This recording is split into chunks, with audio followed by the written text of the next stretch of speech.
All right, welcome back to Daybreak. We're continuing on with our conversation.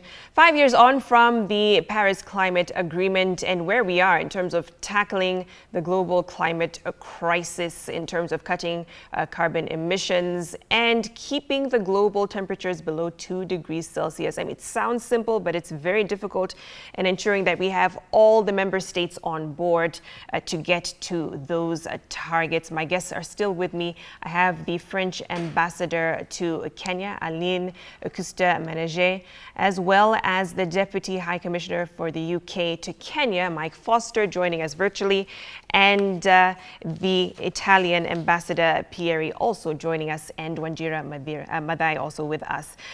Thank you for staying on. Let me begin with you, Your Excellency. In terms of what has been done in the Kenyan front, from at least the French government to ensure that, we're doing our part, trying to keep our environment as green as possible. Wanjira talked about some of the green energy initiatives here in the country. But from the French perspective, what projects can we speak of?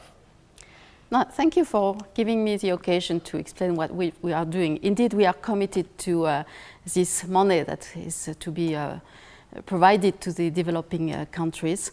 France has put almost $5 billion within the 100 billion one, and the EU is probably the biggest contributor with almost $20 billion. Part of it goes to Kenya, indeed, and Kenya is, I think, is a good country to experience new things.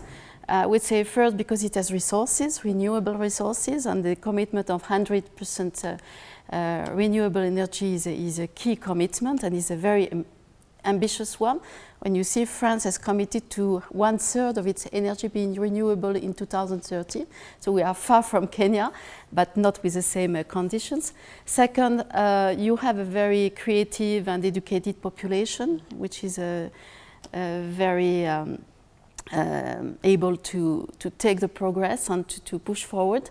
And third, you have a civil society, and Wanjira Mata is a good example of that, which is pushing. And one of the features of this Paris Agreement is that we brought many actors different from the government on board. Means civil society, means big cities, states. If you look at United States, you have 25 states who have taken commitment to reduce their emission, meaning more than half of the population. So even though they get out from the agreement, this commitment remains. So it's key to be supportive of these different actors, and that's what we are trying to do here in Kenya. We're doing it in many ways. Our Agency for Development, Agence Française de Développement, has a global goal of having half of its project with climate co-benefits. Right. And it is particularly true in Kenya. And if I may give 3 examples of what we try to achieve. First is to push the green project, the green energy. And for example, Agence Française de Développement was part of the Olkaria 1, 2 of the big windmills projects. Second, we want to push on biodiversity. Biodiversity is key to keep the greenhouse gases level at, to limit the effect of the greenhouse gases emission. So, and Kenya is a very good example of what we can do on biodiversity. And it includes, for example, this mangrove project. We worked on mangrove with a group of French scientists and Kenyan scientists and scientists from the region also, to see how the mangrove could be preserved, because mangrove is many things. First, it's forest, so it's green gas sinks. It's also biodiversity, helping the fishes and to reproduce. It's also a source of wealth for the people who work around it. It's wood, and if managed properly, it can be a source of jobs, of wealth. So we had this big project in Lamu and around to mobilize the researchers and the population who know and who are the one working on the mangrove, sometimes preserving it. There is a strong movement on this in Kenya. hopefully, but sometimes also doing the wrong things, and see how we can work on this. And this came after the big conference on the blue economy as an idea to make something together. We are also very active in the transport area, and I'm very glad that Wanjari raised this issue. Green transport, sustainable cities are key to make our future better. Indeed, France is promoting the commuter project. That was one of the key projects of the visit of our president to Kenya. And I think it would be a good example of what we can do to avoid more green gas emissions and also improve the conditions of the population. Absolutely. And Ambassador Pieri, let me engage you on this issue that came up, at least during the early adoption of the agreement. And that was looking at some of the bigger emitters, which are the developed countries. And then, of course, the developing countries having to, bear the brunt when it comes to environmental degradation. How is this being addressed, in terms of maybe the bigger emitters taking more responsibility and ensuring that the process is fair, especially when trying to onboard the efforts of the developing countries? Yes, as I said, the so-called developed countries are producing much more, for example, CO2 emissions. I said I mentioned the example of G20 countries. And for example, taking Kenya as a case, Kenya produced just Africa, sorry, the African countries that 2-3% of emissions all around the world. So what does it mean? That, of course, a responsibility of the so-called developed countries in supporting this transition to decarbonization, energy transition. But I think this is a kind of collective responsibility, because while the developed countries, of course, have to support also financially, and also what we are already doing, for example, in Kenya, also through our actions in Institute of Cooperation to Development. The ambassador of France mentioned the project of France in the green sector, but also our, for example, Italy as well. We are supporting microgrid projects, waste management, modern waste management, green waste management project, and so on. So we are aware that there is a responsibility of developed country, but the responsibility is collective. That is to have a clean environment, which, by the way, is produced. It's a booster for the social and economic development. Is something that must be, I think, adopted everywhere, because there are best practices that make much more competitive and also not so costly this new form of sustainable development. It's not necessarily, for example, green solutions are costly.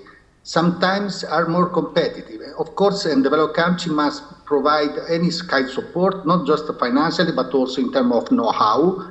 And what we would like is actually to push during our presidency of G20, that maybe it's a case. I like to see to stress that today starts exactly the Italian presidency of G20, where this the climate change and the environment pillar will be one of the priority of our agenda. Deputy High Commissioner Mike Foster, I know the UK has been quite active in this area as well in terms of partnership with Kenya. What projects can you speak of? I think actually there's a lot of examples of really good partnership between the UK and Kenya on climate. So last month, actually, the UK and Kenya jointly launched a year of climate action, which will take us to COP26 next year.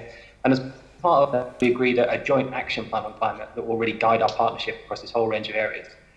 So in January this year, Prime Minister Boris Johnson and President Kenyatta launched a strategic partnership between the UK and Kenya that has climate in its heart. And we're really sort of moving on to implementation of a lot of detail in that area. So It's a very broad-ranging document. It includes a partnership with the UK Met Office to operate a supercomputer in the Ngong Hills that's monitoring and predicting shifting weather patterns so that people can understand what's coming. And earlier in the year, that was used to actually predict and then combat the movement of locust storms in Kenya, which was really important in terms of people's livelihoods and food security. It also includes what we think is a really innovative social protection program called the Hunger Safety Net program that's been developed and funded by the UK, but in partnership with the government of Kenya. That's cushioned, we think, approximately 100,000 families in the northern counties, so probably around 600,000 of the most vulnerable Kenyans from the adverse effects of climate shocks. And it also includes a partnership actually with BBC Media Action to work with Kenyan journalists on how to tackle climate issues, because, as you know, media profile is really important for building momentum towards social change. So UK and Kenya really are working in partnership on a broad range of issues in climate. You know, Wandera, we've heard some of the interventions from, you know, the various European countries in terms of Kenya. But, you know, this agreement, we know, was done between countries.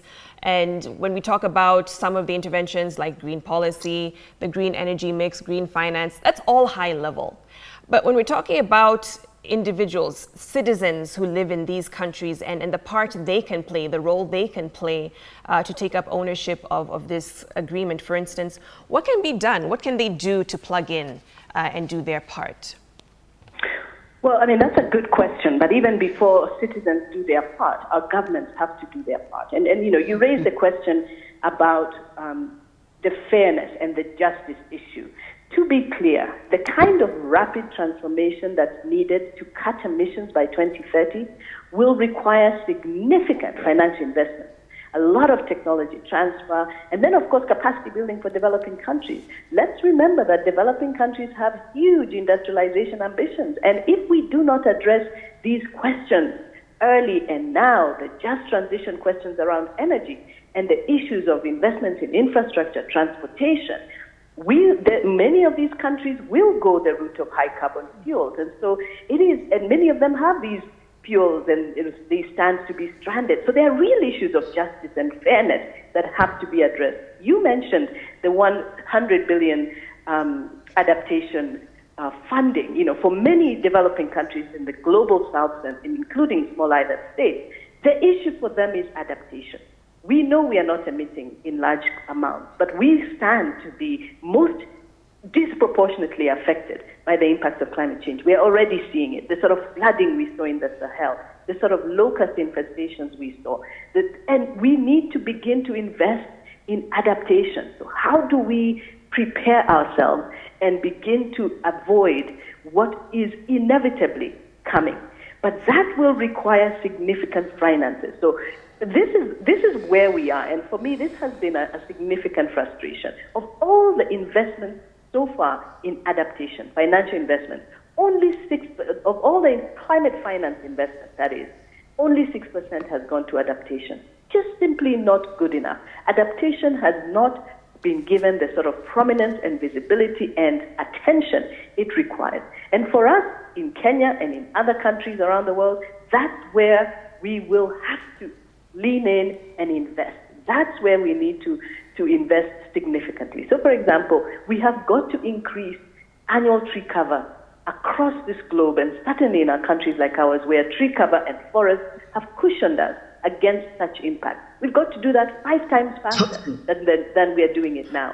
So the sort of investments, I'm really grateful because a lot of the ambassadors sitting with us today have invested. AFD, for example, I know invests significantly in nature-based solutions in Kenya and in tree planting and in investing and protecting forests.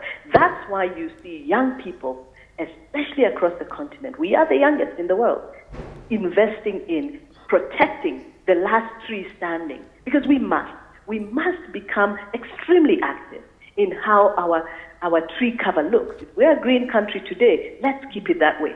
And let's increase that tree cover. And that will be part of cushioning us. But our government, our policies have also got to meet that ambition. Wandera, you mentioned how many of the countries in the global south, as Kenya included, going on aggressive industrialization agendas. And, that, of course, could draw back a lot of the gains we've made in terms of greening our environment. But, what happens if we continue down that path? Because it appears, you mentioned the coal plant in Lamu, of course, many of the infrastructure investments that are not green-minded. What happens if we continue down this path? Well, that's the problem. And the first thing to acknowledge is that the industrialization agenda is necessary and important for Africa, but it need not go the high carbon route. That's the good news. The good news is that across this planet, there are so many technologies, the kind of exponential growth in alternatives and technologies and all the new ideas that are coming up. We just need to hasten that technology transfer and the capacity building for developing countries to actually invest in those technologies. So the technology is there. The alternatives are there. It's just the commitment to help these countries transition in a just way into some of these new areas. So I am excited about the industrialization agenda. I just hope that we do it in a way, and we do not have much time, we do it in a way that is transformative, as we did in so many other sectors. So it's not a trade-off. And that's important to say, that it's not a trade-off between industrialized or not. It's how we do it. And today, more than even a few years ago, we have so much, and we heard in the very beginning, the sort of reductions in costs for solar technology and others. And then there are many other technologies and also opportunities for energy that are not as high carbon. And so we have to consider, as African countries, as the developing world, a pathway that is part of an economy that is greener and more climate resilient, because we don't have a choice. We really do not have a choice. And so we should act in that with that same level of urgency. Ambassador Kuste-Menege, let me bring you in, because December 12th is going to be quite important. It's the virtual Climate Ambition Summit, which will be co-hosted by the UN, the UK, France, Italy, and Chile. So quite a consortium of countries coming on board for this to discuss where we are. What do you expect to come out of that summit on the 12th? This summit is very important. As I explained earlier, the ambition is a key word, and the ambition is not there yet. So this summit is very much from all the chairs of the COP, different COP, from the Paris Agreement COP, and then to the one chaired by Chile, and the future one is to mobilize for action. And the idea is to invite heads of state to present their commitment.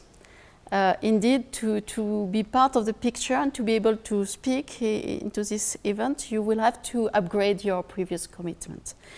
So this is a strong incentive for high-level politicians to come and to commit their countries ahead of the Glasgow summit. That's what we can do as the promoter of the Paris Agreement. It's really, as I said, it's a test year, next year. We will see if this agreement works. The mechanisms are very political in a way, and it's about political commitment in front of the world. That's what this summit is about. And Ambassador Pieri, let me get your take on it, because as Ambassador Kuste-Menege says, next year will be the test year to see whether this agreement actually works. But this Ambition Summit will be about upgrading the commitments. How do we ensure that the countries will keep to that once they meet on December 12th? We must, I think, catch this important moment that will be represented by this virtual summit, but also from next year will be key for pushing forward our progress and towards green transition, energy transition. Let me mention that we are ready now for also next year we'll have G20, COP26, where all our countries, Italy will co-chair COP26 together with the UK and also G20, where, as I said, the climate change and the environment issue will be at the center of this international agenda. The right word, as has been mentioned also by Ambassador Aline Customer Manager and also Wanjira, is ambitious. We must be ambitious.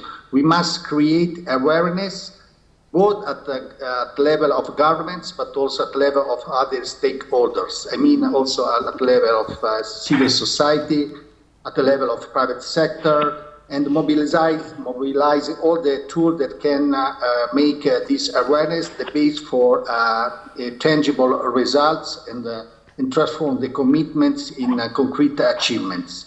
Of course, it's up to every country to realize that, as Wanjira said, we don't have a choice. And by the way, I would like, what is very important to underline, as the green economy, renewable energy, all these important tools able to bring our world to the decarbonization are a fundamental booster for social and economy and sustainable development, are not something exclusive, are not something limited to an elite, but they are very mighty tools for promoting development. So we must change the parameters. Any renewable energy, for example, is crucial, not just for cleaning environment. Of course, it's important for cleaning environment. In the nexus between energy, renewable energy, and climate change is essential. But also, what is very important to emphasize, because this will bring aboard all the countries, that the green economy, the renewable energy, the new policies in terms of, for example, smart city, public transportation based on renewable fuel and so on, are the way to promote to achieve social and economic development. This is the base that can help to bring aboard all countries, as far as possible, many countries, and also all the stakeholders in order to transform these commitments in tangible results. Deputy High Commissioner Mike Foster, you've heard from your counterparts. The words I'm hearing is mobilize, ambition, action, development. COP26 will be in Glasgow next year. All climate eyes will be there, for lack of a better term. But what do you seek to see come out of COP26, considering that COP25 in Madrid failed to reach some resolutions in various areas? But what are you looking to do in terms of the host nation? Yeah, thanks, Victoria. So we think COP26 could be a really vital opportunity to basically deliver on the promise of the Paris Agreement. And that's partly because the situation really is becoming more urgent by the day. So climate change really is a daily reality here in Kenya already. And actually later this week, Wanjira and I will be traveling up to Lake Baringo together with the British High Commissioner, where we'll see just how devastating some of the flooding that's taking place there is in terms of the impact it's having on farming land, on schools, on hospitals and people's livelihoods. So this is becoming urgent. But also I think it comes in actually a really important year. So across the world, countries really have some important choices to make about how we rebuild our economies after COVID. And the choices we make now will determine whether or not we build economies on a path that are able to create green jobs that will last for future generations of Brits and of Kenyans. So I think we're really grateful, actually. We've got some fantastic climate leaders from Africa advising our COP26 presidency, including Wanjira, who's an official friend of COP26, which is fantastic, because they're really going to be able to make sure that Africa's concerns and priorities are well heard and taken on board. That absolutely is going to include the issues of adaptation that Wanjira was talking about. There is definitely more action needed there. That's a big part of the reason that the UK is doubling its commitment to international climate finance. So we're going to commit £11.6 billion over the next 5 years. That's about 1.7 trillion shillings of climate finance from the UK to help developing countries adapt to climate change, but also really to kind of embed this focus on a clean and resilient economic recovery. So when we're building affordable housing in Kenya, are we building it in an energy efficient way in the way that, for example, Acorn has when financed with its green bond that it issued earlier this year. When we build new manufacturing facilities that are going to create jobs for Kenyans, are we already embedding sort of principles of circular economy and energy efficiency in the way that someone like EABL has done at their brewery in Kisumu? So it's really, I think, about building momentum towards making those choices for a clean and resilient recovery from COVID. That's the really important focus as we work towards COP26, because that's going to be what determines whether or not economies are able to create green jobs that will last for the future. Absolutely. And Wanjira, being one of the African advisors to COP26, what needs to be done to have or ensure that Kenya's voice is heard on the global stage, not just Kenya, but, Africa as a continent?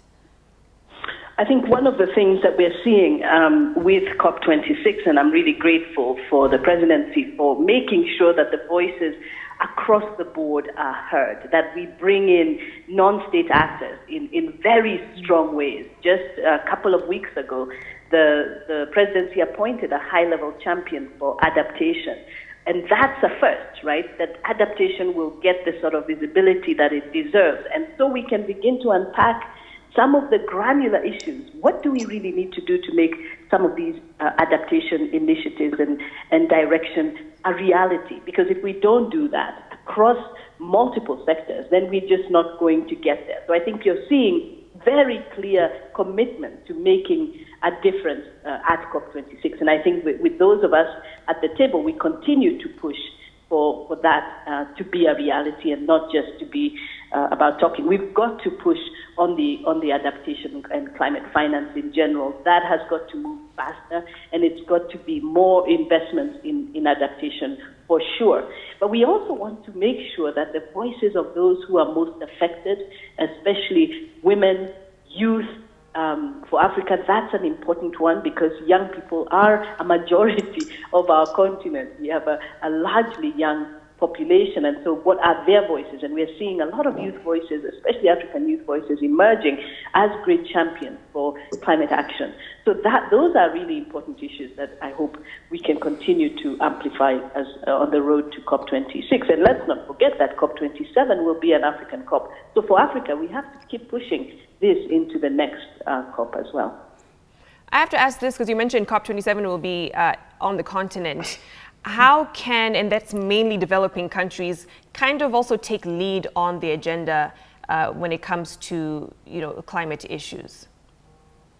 Well, there's some effort, of course, to galvanize, because for most African countries, certainly for most in the developing world, adaptation is the main priority. We saw the Global Commission for Adaptation open an office in Africa this year for the first time and anchored in Abidjan. So we will see more attention. The African Adaptation Initiative in Gabon, which is the African Union sanctioned adaptation vehicle, needs to be bolstered and get more attention. Those institutions, local institutions, and civil society in Africa beginning to get together and collectively raise their voices. The challenge has been thus far, Victoria, that many of us are speaking in our own cocoons, and now we need to galvanize, come together, and raise the voices and the prominence for adaptation from the grassroots. And we have people, organizations that are working across the board, across these sectors, in transportation, in energy, and especially around cooking and lighting, and then, of course, in nature-based solutions across biodiversity, wildlife, landscape protection, tree planting. And these organizations are going to start coming together in more solid blocks, and even African think tanks beginning to think through what are some of the policy incentives that will shift the needle on this issue. We've got to really coalesce around this issue in ways we've never done before. Ambassador Kuster-Menege, when it comes to this year, 2020, very unique, unprecedented because of the global pandemic, but it also was a critical climate action year. Certainly, the pandemic didn't help. It slowed down a lot of the efforts to get to many of the targets we sought to meet this year. But what kind of impact did the pandemic have, in terms of response to the climate issues this year, in your view?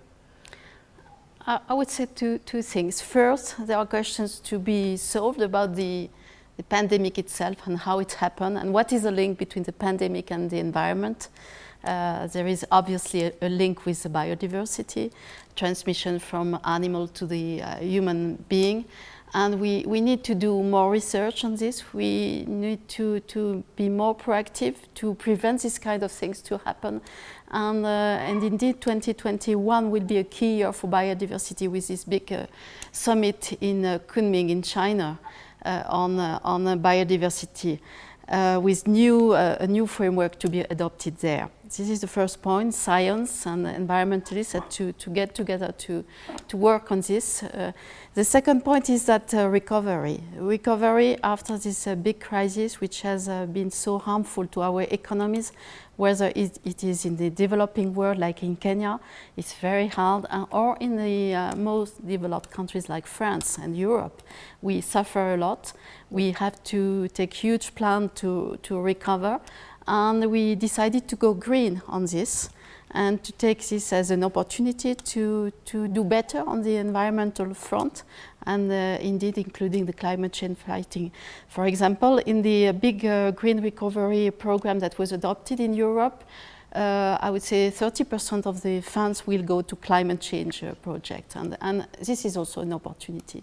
Indeed, we had to make it in very difficult circumstances, but try to do better in this moment. Indeed, and of course we're looking to see what other countries will be doing in terms of commitments. Ambassador Pieri, a UN report said that many countries are simply not doing enough. The current measures are not enough to meet at least the temperature targets that have been set in the Paris Climate Agreement. What more can be done specifically to that area of temperatures in terms of what the countries are doing? Because I was even watching a report where they were talking about even if we continue with the set targets from the 2015 Paris Agreement, we're not anywhere close to meeting those goals. So really, what can be done in a practical sense to ensure that we do make some ground when it comes to the temperature issue? Yes, it's a global challenge. First of all, we must start from the awareness of this is a global challenge. Awareness means, first of all, of course, at government level, but also at level all of the civil society, people, private sector, and so on. This is fundamental. For this reason, for example, our co-presidents of COP26 next year, we will organize an event on youth because we believe the youth are a fundamental role to play in order to counter the climate change and also to influence the decision of the government. As far as the concrete measures are concerned, we believe strongly in the importance to focus on the development on renewable energies. Because, as I said, they are clean, they are a mighty tool for boosting social and economic development. For how to promote further, for example, the renewable energy, which that already are being increased in terms of contribution to the energy production, but are not so much, not at the level that we would like to. For example, what is fundamental is to create incentives for the development of the renewable energy. But also, it's very fundamental, for example, when you plan a project, a plant of renewable energy, focus on a system like such as auctions that will reduce dramatically, or at least very significantly, the cost of energy for the final consumer. There are best practices that already can be already applied everywhere and with benefit of any country. Looking at the potential, for example, now there are a strong research and also much money is being invested in developing hydrogen, which will be the energy of the future. I mean, if we really believe that we don't have a choice, that the only way to have a planet that able to continue to provide health, but also richness, development to everybody, we must insist on this path. there are already the best practice. We are already realities that confirm that the renewable energy, green economy is the only choice that we must adopt. Wanjiro, let me bring you in, and also as we wrap up, I want to get all of your parting shots. But when it comes to the pledges, if they are not met, what is the economical, environmental, and the impact on human capital, for instance, if we don't meet any of the targets that have been laid out in the Paris Climate Agreement? Well, the tragedy is that a human life is at stake. We are threatening our very life support system. So we stand to have significant losses, some of which we don't even understand. The COVID pandemic is an example of some of the surprising things that could happen when zoonosis happens at that scale, and how connected we really are, and how important multilateralism continues to be, because what happened in one part of the world has stopped all of us in our tracks, regardless of socioeconomic status. So I really think experience has shown us that transformative change can happen, and it can happen at an exponential rate. It doesn't have to be linear. We know that the science is telling us these 10 years, this decade of action is critical. So, I'm inspired that it has been done before. I always remember that following the Great Depression in the United States, the government of the day marshaled the youth in that country, and many had been considered the lost generation, and engaged them in perhaps the biggest restoration initiative the world has ever seen in the Civilian Conservation Corps, and created some of the most beautiful national parks, created the whole culture of downhill skiing. So we have got to marshal what we have and make sure that we begin to address these issues in a way that also encourages youth engagement, builds economic opportunity, invests in rural prosperity. I really mean we have no choice. That has to happen. But it is within our reach, and we have the technology, we have the resources. Look at the sort of resources that were marshaled for the COVID recovery. The stimulus packages around the world showed us that there is financial wherewithal when the political will is there. That's what we have to marshal, and urgently. And I want to get all of your takes, essentially your short answer to the question of so what? And especially when it comes to the next generation. Wanjiro talked about youth engagement. We've seen prolific young leaders like Greta Thunberg, and we'd hope to replicate more like her around the world. But what is your message to the next generation in terms of taking ownership of this climate agenda and making it their own to drive it forward, not just for them, but for next generations? I'll begin with you, Ambassador Kuste. No, I would say, as Vanjai said, non-state actors are key. And that was a strong lesson learned from the Paris Agreement. I think maybe we succeeded in the Paris Agreement because non-state actors were on board, not only to lobby, but also to take commitment. Look at the big cities, the industrial, the private sector also. So this is key. And this is also key to push the politician towards a commitment, engaging the countries. And that's what we are about. In this respect, we can be optimistic because we see, like in Kenya, a lot of mobilization, a lot of knowledge about all these issues. And it's good that the people on the ground who suffer from the impact of climate change are part of it and can express also their voices. And it's also about the commitment from the big emitters. Like China committed is really a key partner in the agreement, and we're very happy with this. The United States are coming back, and it's a very good news. And indeed, the EU is leading on this also. And France, the former chair of a COP and promoter of the Paris Agreement, will continue to push. Certainly a concerted effort needed to be successful in this. Ambassador Pieri, your thoughts? Yes, I just can share what has been said, that the importance actually is crucial to engage all the non-state actors and all not just the government, but also, for example, youth. As I said, we'll focus in our president of COP26, a special important to the youth organized in as a pre-COP event, a special gathering of all youngs from all around the world, because awareness on climate change issues is key.